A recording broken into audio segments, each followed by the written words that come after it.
Un père avait 2 fils. Le premier était réfléchi et intelligent. Il savait se tirer de toute aventure. Le cadet, en revanche, était sot, incapable de comprendre et d'apprendre. Quand les gens le voyaient, ils disaient « Avec lui, son père n'a pas fini d'en voir ». Quand il y avait quelque chose à faire, c'était toujours à l'aîné que revenait la tâche. Et si son père lui demandait d'aller chercher quelque chose le soir même ou la nuit, et qu'il fallait passer par le cimetière ou quelque autre lieu terrifiant, il répondait « Oh non, père, je n'irai pas, j'ai peur ». Car il avait effectivement peur. Quand, à la veillée, on racontait des histoires à donner la chair de poule, ceux qui les entendaient disaient parfois « Ça me donne le frisson ». Le plus jeune des fils, lui, assis dans son coin, écoutait et n'arrivait pas à comprendre ce qu'il voulait dire. Ils disent toujours « Ça me donne la chair de poule, ça me fait frissonner ». Moi jamais. Voilà encore une chose à laquelle je ne comprends rien. Il arriva qu'un jour son père lui dit « Écoute voir, toi, là dans ton coin. Tu deviens grand et fort. Il est temps que tu apprennes à gagner ton pain. Tu vois comme ton frère se donne du mal. »« Eh, père, répondit-il, j'apprendrais bien volontiers. Si c'était possible, je voudrais apprendre à frissonner. C'est une chose que j'ignore totalement. » Lorsqu'il entendit ces mots, l'aîné des fils songea. « Seigneur Dieu, quel crétin que mon frère! Il ne fera jamais rien de sa vie. » Le père réfléchit et dit « Tu apprendras bien un jour à avoir peur, mais ce n'est pas comme ça que tu gagneras ton pain. » Peu de temps après, le bedeau vint en visite à la maison. Le père lui conta sa peine et lui expliqua combien son fils était peu doué en toutes choses. « Pensez voir! Quand je lui ai demandé comment il ferait pour gagner son pain, il a dit qu'il voulait apprendre à frissonner. »« Si ce n'est que ça, répondit le bedeau, je lui apprendrai. Confiez-le-moi. » Son père était content. Il se disait « On va le dégourdir un peu. » Le bedeau l'amena donc chez lui et lui confia la tâche de sonner les cloches. Au bout de quelque temps, son maître le réveilla à minuit et lui demanda de se lever et de monter au clocher pour carillonner. « Tu vas voir ce que c'est que d'avoir peur !» songeait-il. Il quitta secrètement la maison et quand le garçon fut arrivé en haut du clocher, comme il s'apprêtait à saisir les cordes, il vit dans l'escalier, en dessous de lui, une forme toute blanche. « Qui va là ?» cria-t-il. L'apparition ne répondit pas, ne bougea pas. « Réponds !» cria le jeune homme. « Ou bien décampe, tu n'as rien à faire ici !» Le bedeau pensa « Il n'en fera rien !» Il ne répondit pas et resta sans bouger, comme s'il était de pierre. Alors le garçon l'avertit pour la 3e fois, et comme le fantôme ne répondait toujours pas, il prit son élan et le précipita dans l'escalier. L'apparition dégringola d'une dizaine de marches et resta là, allongé. Le garçon fit sonner les cloches, rentra à la maison, se coucha sans souffler un mot, et s'endormit. La femme du bedeau attendit longtemps son mari, mais il ne revenait pas. Finalement elle prit peur, réveilla le jeune homme et lui demanda « Sais-tu où est resté mon mari ? Il est monté avant toi au clocher. »« Non, répondit-il, je ne sais pas. Mais il y avait quelqu'un dans l'escalier, et comme cette personne ne répondait pas à mes questions et ne voulait pas s'en aller, je l'ai prise pour un coquin et l'ai jetée au bas du clocher. Allez-y, vous verrez bien si c'était votre mari. Je le regretterais. » La femme s'enfuit en courant et découvrit son mari gémissant dans un coin, une jambe cassée. Elle le ramena à la maison, puis se rendit en poussant de grands cris chez le père du jeune homme. « Votre garçon a fait des malheurs, lui dit-elle. Il a jeté mon mari au bas de l'escalier, où il s'est cassé une jambe.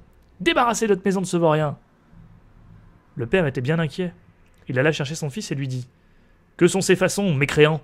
C'est le diable qui te les inspire. »« Écoutez-moi, père, répondit-il. Je suis totalement innocent.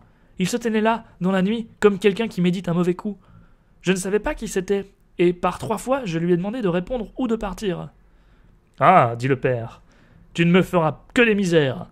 Disparais. »« Volontiers, père. Attendez seulement qu'il fasse jour. Je voyagerai pour apprendre à frissonner. Comme ça, je saurai au moins faire quelque chose pour gagner mon pain. »« Apprends ce que tu veux, dit le père. Ça m'est égal. Voilà 50 talents. Va par le monde, et surtout ne dis à personne d'où tu viens et qui est ton père. »« Qu'il en soit fait selon votre volonté, père. Si c'est là tout ce que vous exigez, je m'y tiendrai sans peine. » Quand vint le jour, le jeune homme empocha les 50 talents et prit la route en se disant « Si seulement j'avais eu peur, si seulement je frissonnais !» Arrive un homme qui entend les paroles que le garçon se disait à lui-même. Un peu plus loin, à un endroit d'où l'on apercevait des gibets, il lui dit « Tu vois cet arbre ? Il y en a 7 qui s'y sont mariés avec la fille du cordier et qui maintenant prennent des leçons de vol. Assieds-toi là et attends que tombe la nuit. tu sauras ce que c'est que de frissonner. Si c'est aussi facile que ça, répondit le garçon, c'est comme si c'était déjà fait. Si j'apprends si vite à frissonner, je te donnerai mes 50 talents. Tu n'as qu'à revenir ici demain matin. Le jeune homme s'installa sous la potence et attendit que vint le soir. Et comme il avait froid, il alluma du feu. À minuit, le vent était si glacial que, malgré le feu, il ne parvenait pas à se réchauffer. Et les pendus s'entrechoquaient, en s'agitant de ci, de là. Il pensa « Moi, ici, près du feu, je gèle, comme ils doivent avoir froid et frissonner ceux qui sont là-haut. » Et comme il les prenait en pitié, il appliqua l'échelle contre le gibet, l'escalada, décrocha les pendus les uns après les autres, et les descendit tous les 7. Il attisa le feu, souffla sur les braises, et disposa les pendus tout autour pour les réchauffer. Comme ils ne bougeaient pas et que les flammes venaient lécher leurs vêtements, il dit « Faites donc attention, sinon je vais vous rependre là-haut. » Les morts, cependant, n'entendaient rien, se taisaient et laissaient brûler leurs loques. Le garçon finit par se mettre en colère. « Si vous ne faites pas attention, dit-il, je n'y puis rien. Je n'ai pas envie de brûler avec vous. » Et, l'un après l'autre, il les raccrocha au gibet. Il se coucha près du feu et s'endormit. Le lendemain, l'homme s'en vint et lui réclama les 50 talents. « Alors, sais-tu maintenant ce que c'est que d'avoir le frisson, lui dit-il. »« Non, répondit le garçon. D'où le saurais-je? Ceux qui sont là-haut n'ont pas ouvert la bouche, et ils sont si bêtes qu'ils ont laissé brûler les quelques hardes qu'ils ont sur le dos. » L'homme comprit qu'il n'obtiendrait pas les 50 talents ce jour-là, et s'en alla en disant « Je n'ai jamais vu un être comme celui-là. » Le jeune homme reprit également sa route, et se dit à nouveau, parlant à haute voix « Ah, si seulement j'avais peur, si seulement je savais frissonner !» Un cocher, qui marchait derrière lui, l'entendit et demanda « Qui es-tu » ?« Je ne sais pas, » répondit le garçon. Le cocher reprit « D'où viens-tu » ?« Je ne sais pas, » rétorqua le jeune homme. « Qui est ton père ?» ?»« Je n'ai pas le droit de le dire. »« Que marmonnes-tu sans cesse dans ta barbe ?»« Eh » répondit le garçon, « je voudrais frissonner, mais personne ne peut me dire comment j'y arriverai. »« Cesse de dire des bêtises, » reprit le cocher. « Viens avec moi. » Le jeune homme accompagna donc le cocher, et, le soir, ils arrivèrent à une auberge avec l'intention d'y passer la nuit. En entrant dans sa chambre, le garçon répéta à haute et intelligible voix « Si seulement j'avais peur, si seulement je savais frissonner !» L'aubergiste l'entendit et dit en riant « Si vraiment ça te fait plaisir, tu en auras sûrement l'occasion chez moi. »« Tais-toi donc !» dit sa femme. « À être curieux, plus d'un a déjà perdu la vie, et ça serait vraiment dommage pour ses jolis yeux s'il ne devait plus jamais revoir la lumière du jour. » Mais le garçon répondit « Même s'il fallait en arriver là, je veux apprendre à frissonner. C'est d'ailleurs pour ça que je voyage. » Il ne laissa à l'aubergiste ni trêve ni repos, jusqu'à ce qu'il lui dévoilât son secret. Non loin de là, se trouvait un château maudit, dans lequel il pourrait certainement apprendre ce que c'était que d'avoir peur, en y passant seulement 3 nuits. Le roi avait promis sa fille en mariage à qui tenterait l'expérience, et cette fille était la plus belle qu'on eût jamais vue sous le soleil. Il y avait aussi au château de très grands trésors, gardés par de mauvais génies dont la libération pourrait rendre un pauvre très riche. Bien des gens étaient déjà rentrés au château, mais personne n'en était jamais ressorti. Le lendemain, le jeune homme se rendit auprès du roi. « Si vous le permettez, je voudrais bien passer 3 nuits dans le château. » Le roi l'examina, et comme il lui plaisait, il répondit « Tu peux me demander 3 choses, mais aucune d'elles ne saurait être animée, et tu pourras les emporter avec toi au château. » Le garçon lui dit alors « Eh bien, je vous demande du feu, un tour et un banc de ciseleur avec un couteau. » Le même jour, le roi fit porter tout cela au château. À la tombée de la nuit, le jeune homme s'y rendit, alluma un grand feu dans une chambre, installa le tabouret avec le couteau tout à côté et s'assit sur le tour.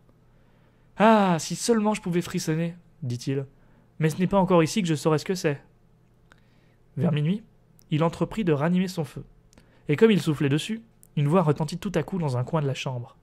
« Ouh, miaou, comme nous avons froid !»« Bande de fous !» s'écria-t-il. « Pourquoi hurlez-vous comme ça ? Si vous avez froid, venez ici, asseyez-vous près du feu et réchauffez-vous. » À peine eut-il prononcé ces paroles que 2 gros chats noirs, d'un bond formidable, sautèrent vers lui et s'installèrent de part et d'autre du garçon en le regardant d'un air sauvage avec leurs yeux de braise. Quelque temps après, s'étant réchauffés, ils dirent « Si nous jouions aux cartes, camarades !»« Pourquoi pas ?» répondit-il. « Mais montrez-moi d'abord vos pattes. » Les chats sortirent leurs griffes. « Holà !» dit-il, « que vos ongles sont longs. Attendez, il faut d'abord que je vous les coupe. Il les prit par la peau du dos, et les posa sur l'étau, et leur y coinça les pattes. J'ai vu vos doigts, dit-il.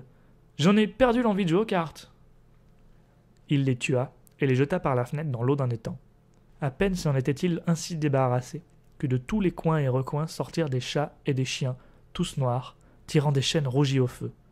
Il y en avait tant et tant qu'ils ne pouvaient leur échapper. Ils criaient affreusement, dispersaient des brandons du foyer, piétinaient le feu, essayaient de l'éteindre. Tranquillement, le garçon les regarda faire un moment. Quand il en eut assez, il prit le couteau de ciseleur et dit « Déguerpissez, canaille !» Et il se mit à leur taper dessus. Une partie des assaillants s'enfuit. Il tua les autres et les jeta dans l'étang. Puis il revint près du feu. Le ranima en soufflant sur les braises et se réchauffa. Bientôt il sentit ses yeux se fermer et eut envie de dormir. Il regarda autour de lui et vit un grand lit dans un coin. « Voilà ce qu'il me faut !» dit-il. Et il se coucha. Comme il allait s'endormir, le lit se mit de lui-même à se déplacer et à le promener par tout le château. « Très bien, dit-il, plus vite !» Le lit partit d'ore-chef, comme si une demi-douzaine de chevaux y étaient attelés, passant les portes, montant et descendant les escaliers, et puis tout à coup, il versa 100 dessus-dessous. Hop! Et le garçon se retrouva par terre, avec comme une montagne par-dessus lui. Il se débarrassa des couvertures et des oreillers, se faufila de dessous le lit et dit « Que ceux qui veulent se promener se promènent !» Et il se coucha auprès du feu, et dormit jusqu'au matin. Le lendemain, le roi s'en vint au château. Quand il vit le garçon étendu sur le sol, il pensa que les fantômes l'avaient tué. Il murmura « Quel dommage pour un si bel homme !» Le garçon l'entendit, se leva et dit « Je n'en suis pas encore là !» Le roi s'étonna, se réjouit et lui demanda comment les choses s'étaient passées. « Très bien, voilà une nuit d'écoulée, les autres se passeront bien aussi. » Quand il arriva chez l'aubergiste, celui-ci ouvrit de grands yeux. « Je n'aurais jamais pensé, dit-il, que je te reverrais vivant. As-tu enfin appris à frissonner ?»« Non, répondit-il. Tout reste sans effet. Si seulement quelqu'un pouvait me dire comment faire. » Pour la deuxième nuit, il se rendit à nouveau au château, s'assit auprès du feu et reprit sa vieille chanson. « Ah, si seulement je pouvais frissonner !» À minuit, on entendit des bruits étranges. D'abord, doucement, puis toujours plus fort. Puis, après un court silence, un grand cri, et la moitié d'un homme arrivant par la cheminée tomba devant lui. « Oh là !» cria-t-il. « Il en manqua une moitié. Ça ne suffit pas comme ça !» Le vacarme reprit. On tempêtait, on criait, et la seconde moitié tomba à son tour de la cheminée. « Attends, dit le garçon, je vais d'abord ranimer le feu pour toi. » Quand il l'eut fait, il regarda à nouveau autour de lui. Les deux moitiés s'étaient rassemblées, et un homme d'affreuse mine s'était assis à la place qu'occupait le jeune homme auparavant. « Ce n'est pas ce que nous avions convenu, dit-il. Ce tour est à moi. » L'homme voulut l'empêcher de s'y asseoir, mais il ne s'en laissa pas compter. Il le repoussa avec violence et reprit sa place. Beaucoup d'autres hommes se mirent alors à dégringoler de la cheminée les uns après les autres, et ils apportaient 9 tibias et 9 têtes de mort avec lesquelles ils se mirent à jouer aux quilles. Le garçon eut envie d'en faire autant. « Dites, je pourrais jouer aussi ?»« Oui, si tu as de l'argent. »« J'en ai bien assez, répondit-il, mais vos boules ne sont pas rondes. » Il prit les têtes de mort, s'installa à son tour, et en fit de vraies boules. « Comme ça, elles rouleront mieux, dit-il. En avant, on va rire !» Il joua et perdit un peu de son argent. Quand sonna 1 heure, tout avait disparu. Au matin, le roi vint au renseignement. « Que t'est-il arrivé cette fois-ci » demanda-t-il. « J'ai joué aux quilles, répondit le garçon, et j'ai perdu quelques deniers. »« Tu n'as donc pas eu peur ?»« Eh non, dit-il, je me suis amusé. Si seulement je savais frissonner. » La troisième nuit, il s'assit à nouveau sur son tour et dit tristement « Si seulement je pouvais frissonner. » Quand il commença à se faire tard, 6 hommes immenses entrèrent dans la pièce, portant un cercueil. « Hi hi hi, dit le garçon, voilà sûrement mon petit cousin qui est mort il y a quelques jours seulement. » Du doigt, il fit signe au cercueil et s'écria « Viens, petit cousin, viens !» Les hommes posèrent la bière sur le sol. Il s'en approcha et souleva le couvercle. Un mort y était allongé. Il lui toucha le visage. Il était froid comme de la glace. « Attends, dit-il, je vais te réchauffer un peu. » Il alla près du feu, s'y réchauffa la main et la posa sur la figure du mort. mais celui-ci restait tout froid. Alors, il le sortit du cercueil, s'assit près du feu et l'installa sur ses genoux, en lui frictionnant les bras pour rétablir la circulation du sang. Comme cela ne servait à rien, il songea tout à coup qu'il suffit d'être deux dans un lit pour avoir chaud. Il porta le cadavre sur le lit, le recouvrit et s'allongea à ses côtés. Au bout d'un certain temps, le mort se réchauffa et commença à bouger. « Tu vois, petit cousin, dit le jeune homme, ne t'ai-je pas bien réchauffé ?» Mais le mort alors se leva et s'écria « Maintenant je vais t'étrangler !»« De quoi ?» dit le garçon. « C'est comme ça que tu me remercies ? Retourne au cercueil !» Il le ceintura et le jeta dans la bière en refermant le couvercle. Les 6 hommes arrivèrent alors et l'emportèrent. « Je n'ai pas réussi à frissonner, dit-il. Ce n'est décidément pas ici que je l'apprendrai. » À ce moment précis, entra un homme plus grand que tous les autres et qui avait une mine effrayante. Il était vieux et portait une longue barbe blanche. « Pauvre diable, lui dit-il, tu ne tarderas pas à savoir ce que c'est que de frissonner. Tu vas mourir. »« Pas si vite, répondit le garçon. Pour que je meure, il faudrait d'abord que vous me teniez. »« Je finirai bien par t'avoir, dit le monstrueux bonhomme. »« Tout doux, ne te gonfle pas comme ça. Je suis aussi fort que toi, et même bien plus fort. »« C'est ce qu'on verra, dit le vieux. Si tu es plus fort que moi, je te laisserai partir. Viens, essayons. » Il le conduisit par un sombre passage dans une forge, prit une hache et d'un seul coup enfonça une enclume dans le sol. « Je ferai mieux, dit le jeune homme en s'approchant d'une autre enclume. Le vieux se plaça à côté de lui, laissant pendre sa barbe blanche. Le garçon prit la hache, fendit l'enclume d'un seul coup et y coinça la barbe du vieux. « Et voilà, je te tiens, dit-il. À toi de mourir maintenant. » Il saisit une barre de fer et se mit à rouer de coups le vieux, jusqu'à ce que celui-ci éclatât en lamentations et le supplia de s'arrêter en lui promettant 1000 trésors. Le jeune homme débloqua la hache et libéra le vieux, qui le reconduisit au château et lui montra, dans une cave, 3 caisses pleines d'or. « Il y en a une pour les pauvres, une pour le roi, et la 3e sera pour toi, lui dit-il. Sur quoi 1 heure sonna et le méchant esprit disparut. Le garçon se trouvait au milieu d'une profonde obscurité. « Il faudra bien que je m'en sorte, dit-il. Il tâtonna autour de lui, retrouva le chemin de sa chambre et s'endormit auprès de son feu. Au matin, le roi arriva et dit « Alors, as-tu appris à frissonner ?»« Non, répondit le garçon, je ne sais toujours pas. J'ai vu mon cousin mort et un homme barbu est venu qui m'a montré beaucoup d'or, mais personne ne m'a dit ce que signifie frissonner. » Le roi dit alors « Tu as libéré le château de ses fantômes et tu épouseras ma fille. »« Bonne chose, répondit-il, mais je ne sais toujours pas frissonner. » On alla chercher l'or et les noces furent célébrées. Mais le jeune roi continuait à dire « Si seulement j'avais peur, si seulement je pouvais frissonner. » La reine finit par en être contrariée. Sa camériste dit « Je vais l'aider à frissonner. » Elle se rendit sur les bords du ruisseau qui coulait dans le jardin et se fit donner un plein seau de goujon. Durant la nuit, alors que son époux dormait, la princesse retira les couvertures et versa sur l'huile l'eau et les goujons, si bien que les petits poissons frétillaient tout autour de lui. « Ah, comme je frissonne, chère femme! Ah, oui, maintenant je sais ce que c'est que de frissonner. »